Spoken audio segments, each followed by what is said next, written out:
doctors can see something is very wrong. She wasn't breathing.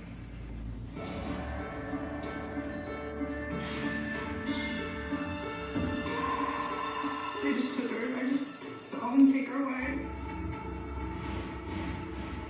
Working quickly, the doctors are able to resuscitate Taylor, who is immediately taken to the pediatric intensive care unit.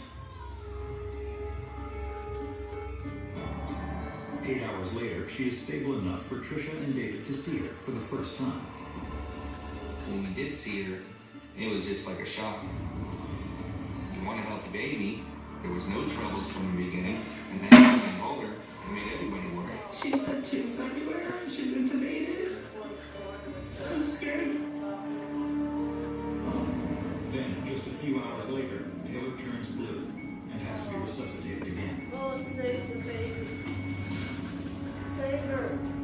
These breath-holding spells, known as apnea, are common in infants, but Taylor's are lasting so long that her heart is actually stopping.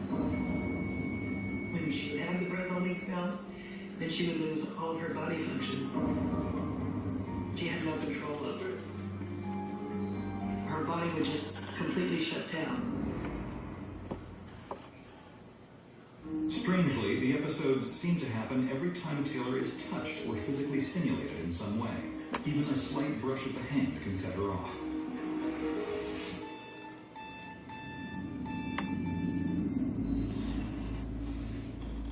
It was just a constant thing. Every time we touched her, or they touched her. But they kind of gave her medication to just stabilize everything. Because they didn't know what was going on. The doctors have never seen anything quite like it. Grasping at straws, they try several different medications to see if they will help. They called in cardiologists. They called in any kind of doctor they could think of to try and figure out what was going on. After 4 days, the medical team encourages the Kelbs to go home while they continue running tests to figure out exactly what's causing these strange episodes. Trisha and David reluctantly leave Taylor in the hands of the pediatric intensive care staff.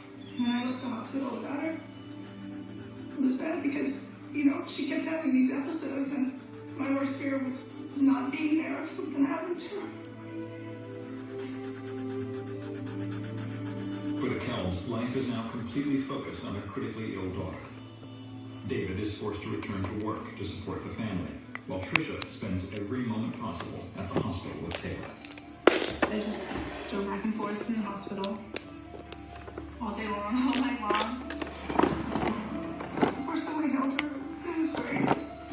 It was so scary, though, because, almost every time we would touch her, she would have these episodes.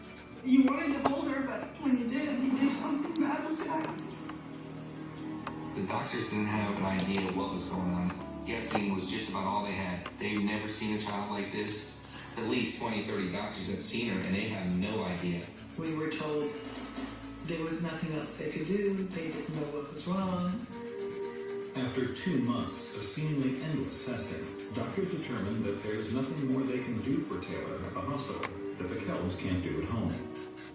They give Trisha detailed instructions on what to do if Taylor stops breathing, and then they discharge the newborn. They gave me a CPR course, they gave me an apnea monitor, and they sent us home.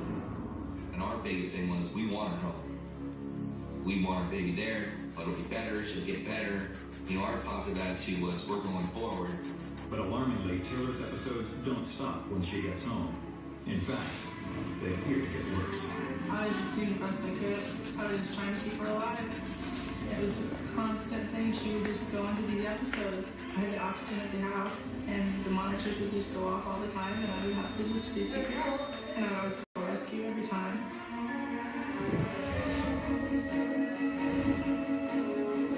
It just got worse and worse. I come home from work, and there's the EMTs again. It got to where it was too much. We were afraid of losing her. Jenny was diagnosed with schizophrenia 4 years ago. Which is a very rare disorder for someone 6 years of age. We've seen Jenny come a long way. We've been through a lot over the last couple of years. Now we have to worry about body. We do see signs of schizophrenia with him. Oh God, it's happening. Oh no, there's Pop-Tarts. There's Pop-Tarts. The s'mores Pop-Tarts. And Mona and goldfish on the dining room table. Eat that until we figure out about the soup, okay? Here, pick this up.